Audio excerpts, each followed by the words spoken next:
Video yang memperlihatkan aksi seorang pria berambut gondrong menggandakan uang viral di media sosial.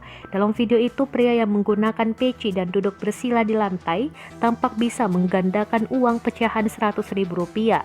Belakangan diketahui, pria berinisial H itu merupakan warga Babelan, Kabupaten Bekasi, Jawa Barat. Saat melakukan aksinya, H ditonton sejumlah pria dewasa di sekelilingnya.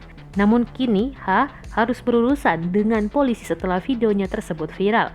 Kabid Humas Polda Metro Jaya Kombes Yusri Yunus mengatakan H diamankan oleh anggota Polsek Babelan, Bekasi, Jawa Barat. Setelah videonya beredar, polisi juga mengamankan istrinya H, yakni NP 18 tahun mertua serta 2 orang lainnya.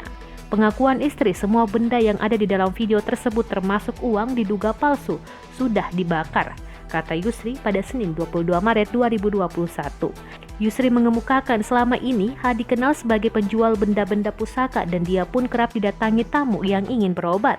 Video mengenai penggandaan uang itu direkam oleh NP, istri H, pada 18 Maret 2021 dan video itu kemudian viral di media sosial. Aksi H yang disebut bisa menggandakan uang itu diduga terkait dengan penipuan. Uang pecahan Rp100.000 yang ada di dalam video itu diduga palsu.